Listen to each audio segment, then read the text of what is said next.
புதுச்சேரி கடலூர் சாலையில் 72 கோடி ரூபாய் செலவில் ரயில்வே மேம்பாலம் அமைக்கும் பணியினை முதலமைச்சர் ரங்கசாமி பூமி பூஜை செய்து தொடங்கி வைத்தார். புதுச்சேரியிலிருந்து முதலியார்பேட்டை வழியாக கடலூர் செல்லும் பிரதான சாலையில் எப்பொழுதும் போக்குவரத்து நெரிசல் மிகுந்த சாலையாகவே காணப்படும். மேலும் கடலூர் சாலை நடுவே உள்ள ரயில்வே கேட் தினமும் குறைந்தது 7 முறை மூடி திறப்பதால் கடுமையான போக்குவரத்து நெரிசல் ஏற்பட்டு வந்தது.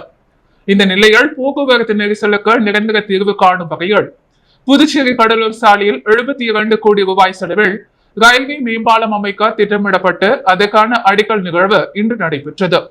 இதில் சிறப்பு விருந்தினராக கலந்து கொண்ட முதலமைச்சர் ரங்கசாமி பூஜை செய்து மேம்பாலம் அமைக்கும் பணியினை தொடங்கி வைத்தார். முதலியார்பேட்டை தொகுதியின் சட்டமன்ற உறுப்பினர் சம்பத் முன்னிலையில் நடைபெற்ற இந்த நிகழ்வில் பொதுப்பணித்துறை அமைச்சர் லட்சுமி நாராயணன், உப்பளம் தொகுதி சட்டமன்ற உறுப்பினர் அனிபால் கென்னடி மற்றும் பொதுப்பணித்துறை அதிகாரிகள், அரசியல் பிரமுகர்கள், பொதுமக்கள் என அனைவரும் திரளாக கலந்து கொண்டனர். பொறுப்புமிக்க பதவியில் உள்ள வைத்திலிங்கம் எம்பி பள்ளி கட்டிடத்தை இடித்துவிட்டு ரெஸ்டோவர் அமைக்க அரசு முயற்சிப்பதாக குற்றம் சாட்டியுள்ளார்.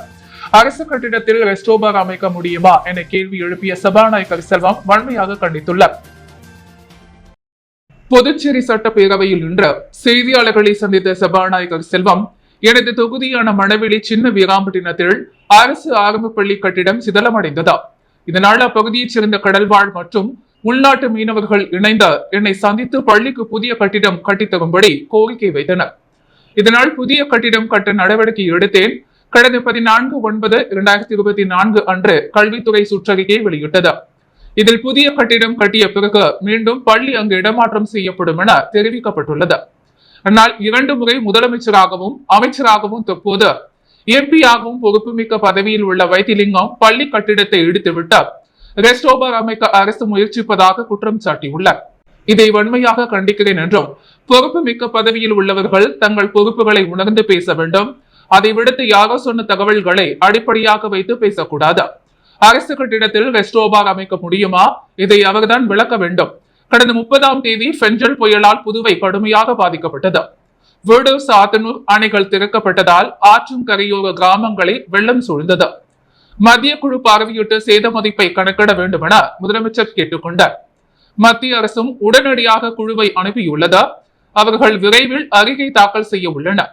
இதனிடையே புயலில் பாதித்த மக்களை கவர்னர், முதலமைச்சர், அமைச்சர்கள் நேரில் சென்று பார்த்து ஆறுதல் கூறியுள்ளனர். முதலமைச்சர் உரிய நிவாரணம் அறிவித்துள்ளார். அந்த நிவாரணத்தில் முதல் கட்டமாக அனைத்து ரேஷன் கார்டருக்கும் ரூபாய் 5000 பட்டுவாடா செய்யப்பட்டு வருகிறது. தமிழகத்தில் புயல் நிவாரணம் வழங்காத நிலையில் புதுவையில் நிவாரணத்தை வழங்கியுள்ளோம். பாராளுமன்றத்தில் புதுவையை தாக்கிய புயல் பாதிப்பு குறித்து வைத்திலிங்கம் என்ன பேசினார். மத்திய குழுவிடம் அனைத்து கட்சிகளும் மனு அளித்தனர். ஆனால் காங்கிரசார் இப்போதுதான் கவர்னரை சந்தித்து மனு கொடுக்கின்றனர். புதுவை அதிகாரிகள் சேத மதிப்பை அறிக்கை தயாரிக்க காலதாமதம் ஆகிவிட்டது. இதனால் முதல் கட்ட நிவாரணம் உடனடியாக கிடைக்கவில்லை. இருப்பினும் மத்திய அரசு நிவாரணம் வழங்கும் அரசு அதிகாரிகள் தொடர்ந்து மெத்தட போக்குடன் செயல்படுகின்றனர் என குற்றம் சாட்டுகிறோம். ஒரு சில அதிகாரிகள் இதை மாற்றிக்கொண்டாலும் ஒரு சிலர் இதை தொடர்கின்றனர். அவர்களை முதலமைச்சர் கருணையோடு மன்னித்து வருகிறார். இதே நிலை தொடர்ந்தால் அவர்கள் மீது கடும் நடவடிக்கை எடுப்போம். கோப்புகளுக்கு ஒரு வாரத்தில் முடிவெடுக்க கவர்னர் ஆணை பிறப்பித்துள்ளார். ஆனாலும் அதிகாரிகள் காலதாமதம் செய்கின்றனர். அதிகாரிகள் மீது தகுந்த நடவடிக்கை எடுக்கப்படும். அதிகாரிகள் தங்களை திருத்திக் கொண்டு புதுவை மக்களுக்காக கோரப்படும் கோப்புகளுக்கு அனுமதி அளிக்க வேண்டும் என அவர் கூறினார். தொடர் கனமழையால் ஏரிகள் நிரம்பி வருவதை அடுத்த மாவட்ட ஆட்சியர் குலோத்துங்கன் இன்று பல்வேறு ஏரிகளை நேரில் சென்று ஆய்வு மேற்கொண்டார். புதுச்சேரியில் சில தினங்களுக்கு முன்பு பெங்கல் புயலால் பெய்த கனமழையின் காரணமாக பல்வேறு ஏரிகளில் நீர் நிரம்பிய நிலையிலும், மேலும் பெய்து வரும் மழையை கருத்தில் கொண்டு ஆட்சியர் குலோத்துங்கன் இன்று உசுட்டேரி, கனகன் ஏரி, பாகூர் ஏரி, மேலும் வாதனூர் ஏரி ஆகிய ஏரிகளை பார்வையிட்டு நீரின் அளவை ஆய்வு மேற்கொண்டார். மேலும் கரைகள் பலமாக உள்ளனவா என்பது குறித்து ஆய்வு மேற்கொண்டு பொதுப்பணித்துறை அதிகாரிகளுக்கு பல்வேறு ஆலோசனைகளை வழங்கினார். மேலும் உபரி நீரை உடனுக்குடன் திறந்து வரும்படியும் ஆட்சியர் கேட்டுக்கொண்டார். மேலும் 10 கண்ணு மதகு மற்றும் கொம்பத்துமேடு, செக்டேம் போன்ற பகுதிகளையும் ஆய்வு மேற்கொண்டார். மேலும் நீர்நிலைகளை கவனமுடன் கண்காணிக்கும்படியும் 24 மணி நேரமும் பணியில் இருக்கும்படியும் சம்பந்தப்பட்ட துறை அதிகாரிகளுக்கு உத்தரவு பிறப்பித்தார். மேலும் போதுமான அளவு மணல் மூட்டைகளை கையிருப்பில் வைத்துக் கொள்ளவும் பொதுப்பணித்துறை அதிகாரிகளை கேட்டுக்கொண்டார். அப்போது பொதுப்பணித்துறை உதவி பொறியாளர் ராதாகிருஷ்ணன் மற்றும் அதிகாரிகள் உடனிருந்தனர். புதுச்சேரியில் இசை நிகழ்ச்சி நடத்த அரசு ஓட்டலை விலைக்கு கேட்டார் திரைப்பட இயக்குனர் விக்னேஷ் சிவனால் அமைச்சர் லட்சுமி நாராயணன் அதிர்ச்சி அடைந்துள்ளார். புதுச்சேரியில் பல்வேறு சினிமா படப்பிடிப்புகள் நடத்தி வருகிறது. தற்போது உயர்த்தப்பட்ட ஷூட்டிங் கட்டணமும் குறைக்கப்பட்டுள்ளது. புதுச்சேரியில் வார இறுதி நாட்களில் இசை நிகழ்ச்சி உள்ளிட்ட பல்வேறு நிகழ்ச்சிகளை நடத்துவதற்கு இயக்குனரும் நடிகை நயன்தாராவின் கணவருமான விக்னேஷ் சிவன் திட்டமிடப்பட்டுள்ளார். இதற்கான இடத்தை தேர்வு செய்யும் பணி நடந்து வருகிறது. அதன்படி நேற்று புதுச்சேரி முதல்வர் ரங்கசாமியை சந்திக்க சட்டசபைக்கு இயக்குனர் Vignesh Sivan, shooting site manager Puducherry Kumaran ஆகியோர் வந்தனர். அப்போது அவர் இல்லாததால் சுற்றுலாத்துறை அமைச்சர் லட்சுமி நாராயணனை சந்தித்து பேசினர். அப்போது வார இறுதி நாட்களில் இசை நிகழ்ச்சிகள் நடத்துவதற்கு இடம் தேவை என தெரிவித்தனர். பழைய துறைமுக வளாகத்தில் புதிதாக அரங்கம் கட்டப்பட்டுள்ளதா, அங்கு வேண்டுமானால் நடத்தி கொள்ளலாம். அதற்கான ஜிஎஸ்டியுடன் கூடிய கட்டண விவரங்களை அமைச்சர் தெரிவித்தார். கடற்கரையோரம் உள்ள சீக்கல்ஸ் ஓட்டல் அரசு கட்டிடம் பார்க்க நன்றாக இருக்கிறது, அதனை விலைக்கு கொடுக்கலாமே என இயக்குனர் விக்னேஷ் சிவன் கேட்க, ஆடிப்போன அமைச்சர், அது அரசின் கட்டிடம், அங்கு சுற்றுலாத்துறை ஊழியர்கள் 300 பேர் வேலை செய்கிறார்கள் என்று தெரிவித்தார். என்னை காலி செய்து விடுவீர்கள் போல என அதிர்ச்சியில் அமைச்சர் கேட்ட, அதெல்லாம் இல்லை என சமாளித்த ஷூட்டிங் சைட் மேனேஜர் குமரன், குத்தகைக்குத்தான் கேட்டோம் என கூறி சமாளித்துள்ளார். அதற்கெல்லாம் வாய்ப்பே இல்லை, நிகழ்ச்சி நடத்துவதற்கு வேறு இடம் காட்டுகிறோம், போய் பாருங்கள் என கூறிவிட்டு அமைச்சர் எந்த இடத்தில் இருந்து சென்று விட்டார். தொடர்ந்து விக்னேஷ் சிவன் உள்ளிட்டோர் பழைய துறைமுக வளாகத்தில் உள்ள அரங்கத்தை பார்வையிட்டனர். திருபுவனை சட்டமன்ற தொகுதிக்குட்பட்ட திருபுவனை கிராமத்தில் கருங்கல் ஜல்லி சாலைகள் அமைத்தல் மற்றும் வடிகல் வாய்க்காலை மேம்படுத்துதல் பணிக்கான பூமி பூஜையினை சட்டமன்ற உறுப்பினர் அங்காளன் தொடங்கி வைத்தார். புதுச்சேரி மாநிலம் திருபுவனை சட்டமன்ற தொகுதிக்குட்பட்ட திருபுவனை கிராமத்தில் திருபுவனை சட்டமன்ற உறுப்பினர் தொகுதி மேம்பாட்டு நிதியின் கீழ் ரூபாய் 14 லட்சம் மதிப்பீட்டில் திருபுவனை கிராமத்தில் உள்ள திருமுருகன் நகர், பாலாஜி நகர் மற்றும் வரதராச நகர் உள்ளிட்ட பகுதிகளில் உட்புற தெருக்களுக்கு கருங்கல் ஜல்லி சாலைகள் அமைத்தல் பணிக்கான பூமி பூஜை நடைபெற்றது. இதேபோல் திருபுவனை கிராமத்தில் உள்ள பழந்தோப்பு பகுதி உட்புற தெருக்களுக்கு சாலையை மேம்படுத்துதல் மற்றும் பக்க வடிகால் வாய்க்காலை மேம்படுத்துதல் பணிக்கான பூமி பூஜை ரூபாய் 26,20,000 ரூபாய் மதிப்பீட்டில் நடைபெற்றது. இந்நிகழ்ச்சியில் திருபுவனை தொகுதியின் சட்டமன்ற உறுப்பினர் அங்காளன் கலந்து கொண்டு விழாவிற்கு தலைமை தாங்கி பூமி பூஜை செய்து பணியினை தொடங்கி வைத்தார். இந்நிகழ்ச்சியில் கொம்யூன் பஞ்சாயத்து ஆணையர் எழில்ராஜன், உதவி பொறியாளர் மல்லிகார்ஜுனன், இளநிலை பொறியாளர் பாஸ்கர், ஊர் முக்கியஸ்தவர்கள், சட்டமன்ற உறுப்பினரின் ஆதரவாளர்கள் மற்றும் பொதுமக்கள் ஏராளமானோர் கலந்து கொண்டனர். புதுச்சேரி விழுப்புரம் சாலையில் உள்ள ஆரியபாளையம் மேம்பாலம் சேதமடைந்துள்ளதால் விரைவில் சரி செய்ய வேண்டும் என வாகன ஓட்டிகள் கோரிக்கை வைத்துள்ளனர். புதுச்சேரி விழுப்புரம் சாலையில் ஆரியபாளையம் பகுதியில் உள்ள பழைய மேம்பாலம் மழையால் சேதமடைந்தது. 72 கோடி மதிப்பீட்டில் 360 மீட்டர் நீளம், 18 மீட்டர் அகலத்தில் பாலம் புதிதாக கட்டப்பட்டது. இந்த பாலத்தை கடந்த அக்டோபர் 28ஆம் தேதி துணைநிலை ஆளுநர் கைலாசநாதன், முதலமைச்சர் ரங்கசாமி ஆகியோர் திறந்து வைத்தனர். போக்குவரத்திற்காக திறந்து வைக்கப்பட்ட பாலம் திறந்து 1 மாத காலம் ஆகிய நிலையில் பாலம் சேதமடைந்துள்ளது. இதனால் வாகன ஓட்டிகள் அச்சத்துடன் பாலத்தை கடந்து வருகின்றனர். பெரும் விபத்து ஏற்படும் முன் உடனடியாக பாலத்தை சீரமைக்க வேண்டும் என வாகன ஓட்டிகள் கோரிக்கை வைத்துள்ளனர். புதுச்சேரி மடுக்குள விநாயகர் ஆலயத்தில் சூப்பர் ஸ்டார் ரஜினிகாந்த் பிறந்த நாளையொட்டி புதுச்சேரி மாநில ரஜினிகாந்த் தலைமை ரசிகர் நற்பணி மன்றம் சார்பாக தங்கத்தேர் இழுக்கப்பட்டது. சூப்பர் ஸ்டார் ரஜினிகாந்தின் 74வது பிறந்த நாள் விழா இன்று புதுச்சேரி முழுவதும் வெகு விமர்சையாக கொண்டாடப்பட்டது. விழாவின் தொடக்க நிகழ்ச்சியாக புதுச்சேரி மாநில ரஜினிகாந்த் தலைமை ரசிகர் நற்பணி மன்றம் சார்பாக அருள்மிகு ஸ்ரீ மடக்குள விநாயகர் திருக்கோவிலில் சிறப்பு வழிபாடு செய்யப்பட்ட தங்கத்தேர் இழுக்கும் நிகழ்ச்சி நடைபெற்றது. அதனைத் தொடர்ந்து புதுச்சேரியில் உள்ள அனைத்து தொகுதி பொதுமக்களுக்கும் நலத்திட்ட உதவிகள் மற்றும் நிவாரணப் பொருட்கள் வழங்கப்பட்டது. நிகழ்ச்சிகள் அனைத்தையும் புதுச்சேரி மாநில செயலாளர் பிரபாகர் தலைமை ஏற்று நடத்தினார். நிகழ்ச்சியில் மாநில நிர்வாகிகள் குமார், கோபி, காமராஜ், ரமேஷ், ராமச்சந்திரன், தாரகை ராஜா, இணை செயலாளர் ஆட்டுப்பட்டி பாஸ்கர், ஜீவா தேவன், சோமு கிஷோர், வானகப்பேட்டை சக்திவேல், குருமாம்பட்டு பாலா, வம்பகிரபாளையம் சங்கர் சர்க்குணம், பாபு கிருஷ்ணமூர்த்தி மற்றும் இளைஞர் அணி நிர்வாகிகள் அருண், ஈஸ்வர், அஜித், தினேஷ், ராணா, விஜயகுமார் மற்றும் ஏராளமான ரசிகர்கள் கலந்து கொண்டனர். புதுச்சேரி பெங்களூரு விமான பயணத்திற்கு முன்பதிவு விறுவிறுப்பாக நடைபெற்று வருகிறது. புதுச்சேரியில் வரும் 20ஆம் தேதி முதல் இண்டிகோ விமானம் சேவை தொடங்குகிறது. பெங்களூருவில் இருந்து புதுச்சேரிக்கு வரும் முதல் விமானத்தில் 51 பயணிகள் ஏற்கனவே முன்பதிவு செய்துள்ளனர். அதேபோல் 17 பேர் புதுச்சேரியிலிருந்து பெங்களூருக்கு செல்ல முன்பதிவு செய்துள்ளனர். புதுச்சேரியிலிருந்து ஹைதராபாத் செல்ல 33 பேரும், அங்கிருந்து புதுச்சேரிக்கு 52 பேரும் முன்பதிவு செய்துள்ளனர். இது முதல் நாளுக்கு முன்பதிவு செய்யப்பட்டவை. வரும் நாட்களில் இது மேலும் அதிகரிக்கும் என எதிர்பார்க்கப்படுகிறது. ஹைதராபாத் மற்றும் பெங்களூருவில் இருந்து மும்பை மற்றும் டெல்லி போன்ற முக்கிய இடங்களுக்கு இண்டிகோவின் இணைப்பு விமானங்கள் இருப்பதால் நல்ல வளர்ச்சி ஏற்படும் என விமான நிலைய நிர்வாகம் தெரிவித்துள்ளது. இந்திய வானிலை ஆய்வு மையம் புதுச்சேரிக்கு பலத்த மழை எச்சரிக்கை விடுத்துள்ள நிலையில் பொதுமக்கள் பாதுகாப்புடன் இருக்க வேண்டும் என மாவட்ட ஆட்சியர் குலோத்துங்கன் அறிவுறுத்தியுள்ளார்.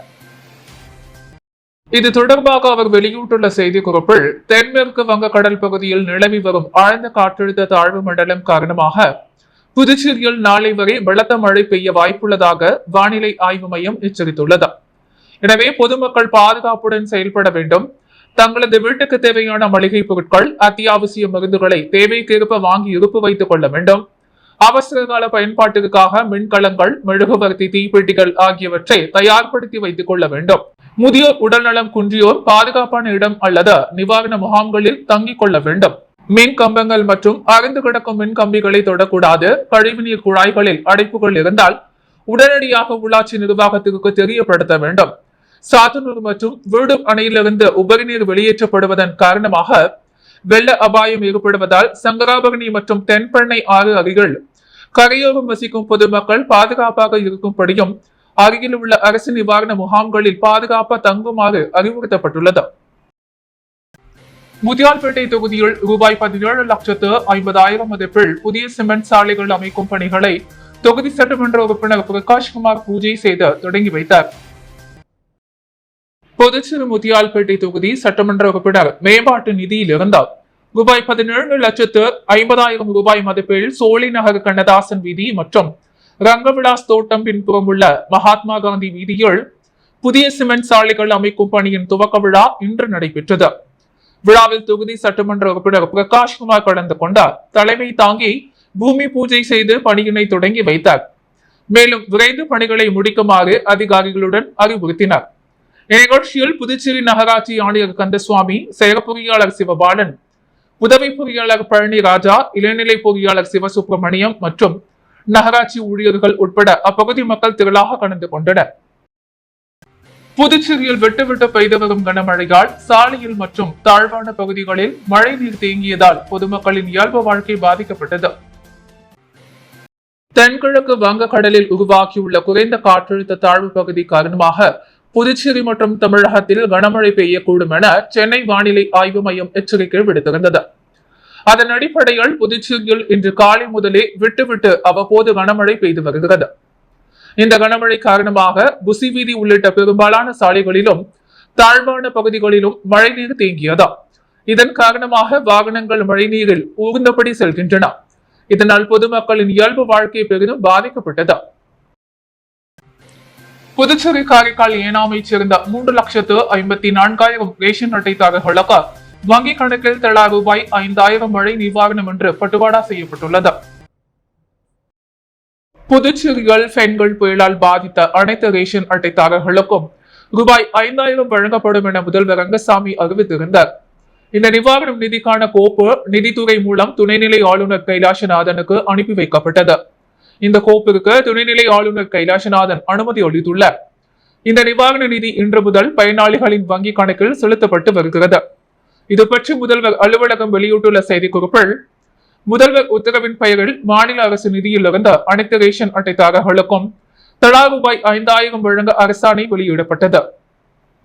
இந்த நிவாரண தொகை அவரவர் வங்கி கணக்கில் இன்று முதல் செலுத்தப்பட்டு வருகிறது. இதன்படி மாஹி பிராந்தியத்தை தவிர்த்த புதுச்சேரி, காரைக்கால், ஏனாமைச் சேர்ந்த 3,54,726 ரேஷன் கார்டுகளுக்கும் ரூபாய் 177,36,30,30,000 ரூபாய் நிவாரண நிதி மாநில அரசு நிதியிலிருந்து ஒதுக்கீடு செய்யப்பட்டது என்று தெரிவிக்கப்பட்டுள்ளது. திருவள்ளுவர் அரசு பெண்கள் மேல்நிலைப் பள்ளியில் புதிய வகுப்பறை அமைக்கும் பணியை சட்டமன்ற உறுப்பினர் பூமி பூஜை செய்து தொடங்கி வைத்தார். புதுச்சேரி உருளையன்பேட்டை தொகுதிக்குட்பட்ட லப்போர்தி வீதியில் அமைந்துள்ள திருவள்ளுவர் அரசு பெண்கள் மேல்நிலைப் பள்ளியில் புதிய வகுப்பறை கட்டிடங்கள் கட்டுவதற்கான பூமி பூஜை விழா பொதுப்பணித்துறை நிதி 45 லட்சம் ரூபாய் செலவில் திட்டமிடப்பட்டு பணிகளை இன்று உருளையன்பேட்டை தொகுதி சட்டமன்ற உறுப்பினரும் புதுச்சேரி மாநில மனிதநேய மக்கள் சேவை இயக்க நிறுவன தலைவருமான நேரு என்கிற குப்புசாமி பூமி பூஜை செய்து பணிகளை தொடங்கி வைத்தார். இந்நிகழ்ச்சியில் கல்வித்துறை அதிகாரிகள், பள்ளி முதல்வர் மற்றும் ஆசிரியர்கள், பொதுப்பணித்துறை அதிகாரிகள் பல கலந்து கொண்டனர். புதுச்சேரி கிழக்கு கடற்கரை சாலையில் புதிதாக அமைக்கப்பட்டுள்ள லேசி ப்ளூ ரெஸ்டாரண்டை முதலமைச்சர் ரங்கசாமி திறந்து வைத்தார். புதுச்சேரியில் லேசி ப்ளூ ரெஸ்டாரண்ட் கிழக்கு கடற்கரை சாலை விவேகானந்தா பள்ளி எதிரில் புதியதாக தொடங்கப்பட்டுள்ளது. இந்த உணவகத்தின் திறப்பு விழா நடைபெற்றது.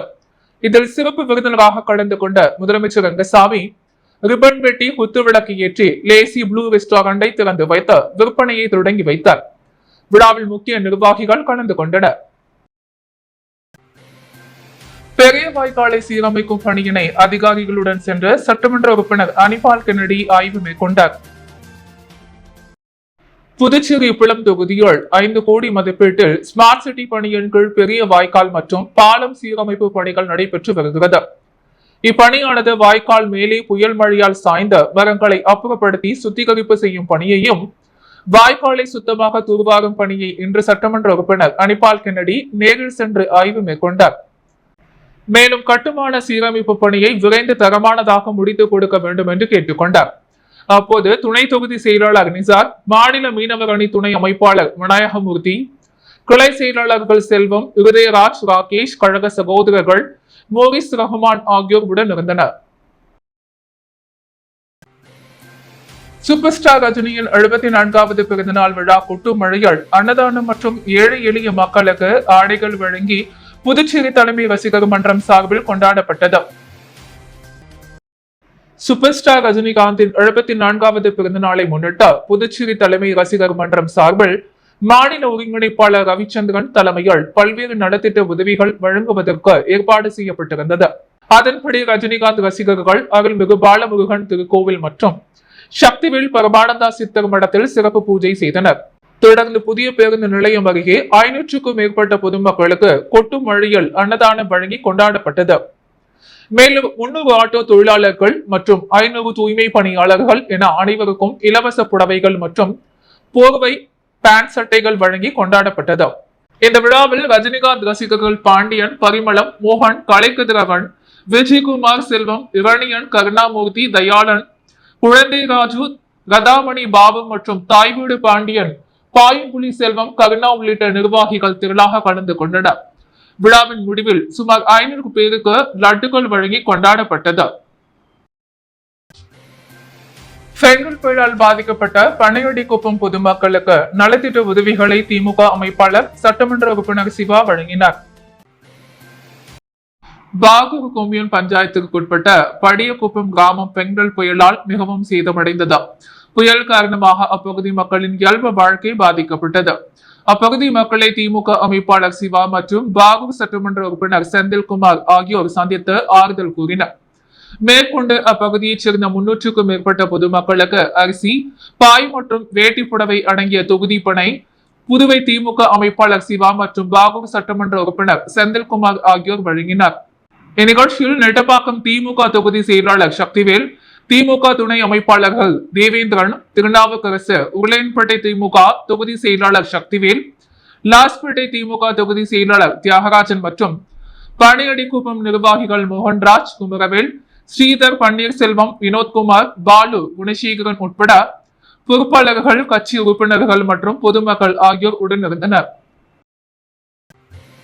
புதுச்சேரி உலக கரலாக்கட்டை தினத்தை முன்னிட்டு வெளி மாநிலங்களைச் சேர்ந்த 110 பேர் கலந்து கொண்ட இடைவிடாமல் 21 நிமிடம் 1188 முறை கரலாக்கட்டை சுற்றி சாதனை படைத்துள்ளனர். பாரம்பரிய கலையான கரலாக்கட்டையை குறித்து அடுத்து வரும் தலைமுறையினருக்கு விழிப்புணர்வை ஏற்படுத்தும் வகையில் ஆண்டுதோறும் டிசம்பர் 12ஆம் தேதி உலக கரலாக்கட்டை தினம் கடைபிடிக்கப்படுகிறது. அதன்படி இந்த ஆண்டு புதுச்சேரி பூரணாங்குப்பம் ஜோதி சிலம்பம் சத்திரிய குருசலம் சார்பில் உலக கரலாக்கட்டை தினத்தை முன்னிட்டு 13வது ஆண்டாக அசிஸ்ட் வேர்ல்ட் ரெக்கார்ட் நிகழ்ச்சி நடைபெற்றது. புதுச்சேரி பெரடைஸ் கடற்கரையில் ஜோதி சிலம்பம் சத்திரிய குருகுல நிறுவனர் கலைமாமணி ஜோதி செந்தில் கண்ணன் தலைமையில் நடைபெற்ற இந்த சாதனை நிகழ்ச்சியை சபாநாயகர் செல்வம் சிறப்பு விருந்தினராக கலந்து கொண்டு தொடங்கி வைத்தார். பாஜக மாநில செயலாளர் வெற்றி செல்வன் முன்னிலை வகித்தார். அசிஸ்ட் வேர்ல்ட் ரெக்கார்டு அமைப்பின் செயல் மேலாளர் தமிழ்வாணன் தேசிய ஒருங்கிணைப்பாளர் அருண் முன்னிலையில் நடந்த இந்த நிகழ்ச்சியில் உள்ளூர் மற்றும் வெளி மாநிலத்தைச் சேர்ந்த ஆண்கள் பெண்கள் என மொத்தம் 110 பேர் கலந்து கொண்டனர். இடைவிடாமல் 21 நிமிடம் நடைபெற்ற சாதனை நிகழ்ச்சியில் பித்தம் வாதம் கபம் என்ற அடிப்படையில் மேய்ப்பாடம் 1188 முறை சுற்றி உலக சாதனை படைத்தார்கள். இது குறித்து ஜோதி சிலம்பம் சத்திரிய குருகுல நிறுவனர் ஜோதி செந்தில் கண்ணன் கூறிய பொழுது 2012ஆம் ஆண்டு முதல் தொடங்கி இன்று 13 ஆண்டு உலக கரலாக்கட்டை தினத்தை தொடர்ந்து நடத்தி வருகிறோம். பித்தம் வாதம் கபம் என்ற அடிப்படையில் நடைபெற்ற அசிஸ்ட் வேர்ல்ட் ரெக்கார்ட் நிகழ்ச்சியில் 110 பேர் கலந்து கொண்டு 1188 வரை 21 நிமிடம் இடைவிடாமல் சுற்றி சாதனை படைத்தார்கள். மேய்ப்பாடம் மற்றும் கரலாக்கட்டை சுற்றும் பொழுது உடம்பில் உள்ள நோய்கள் நீங்கி ஆரோக்கியமான வாழலாம் என்று அவர் குறிப்பிட்டார். முருங்கப்பாக்கம் பேட் பகுதியில் மழை வெள்ளத்தால் பாதிக்கப்பட்ட குடும்பங்களுக்கு முன்னாள் சேர்மன் ஆனந்தன் தலைமையில் நலத்திட்ட உதவி வழங்கப்பட்டது. புதுச்சேரியில் கடந்த சில தினங்களுக்கு முன்பு பெய்த கனமழை மற்றும் பெண்கள் புயல் காரணமாக வெள்ளப்பெருக்கு ஏற்பட்ட பொதுமக்கள் பெரிதும் பாதிக்கப்பட்டனர். இதில் அரியாங்குப்பம் தொகுதிக்குட்பட்ட முருங்கப்பாக்கம் பேட் பகுதியில் முருங்கப்பாக்கம் வெளியூர் சாலை ஆற்றங்கரையோரம் குடியிருக்கும் மக்கள் வெள்ள பாதிப்பினால் தங்கள் உடைமைகளை இழந்து பெரிதும் பாதிக்கடைந்துள்ளனர். இதனை அரியாங்குப்பம் கொம்யூன் பஞ்சாயத்து முன்னாள் சேர்மன் ஆனந்தன் சேதமடைந்த வீடுகளை பார்வையிட்டார். பாதிக்கப்பட்டவர்கள் ஆறுதல் கூறினர். மேலும் அவர்களுக்கு உதவிடும் வகையில் இப்பகுதியில் வசிக்கும் அனைத்து குடும்பங்களுக்கும் தார்பாய்கள் வழங்கினர். மேலும் மழை வெள்ளத்தால் பாதிக்கப்பட்ட அனைத்து குடும்பங்களுக்கும் அரசு சார்ந்த நலத்திட்ட உதவிகள் பெற ஏற்பாடு செய்வதாகவும் உறுதியளித்தார். இந்நிகழ்ச்சியின் பொழுது ஆனந்தனின் ஆதரவாளர்கள் பொதுமக்கள் பலர் உடன் இருந்தனர். புதுவையின் அன்றாட நிகழ்வுகளை காண பாண்டி ஹெட்லைன்ஸ் யூடியூப் சேனலை சப்ஸ்கிரைப் பண்ணுங்க. தொடர்ந்து எங்களுடன் இணைந்திருக்க பக்கத்தில் உள்ள பெல் பட்டனை பிரஸ் பண்ணுங்க. லைக் பண்ணுங்க, ஷேர் பண்ணுங்க. என்றும் உங்களுடன் பாண்டி ஹெட்லைன்ஸ்.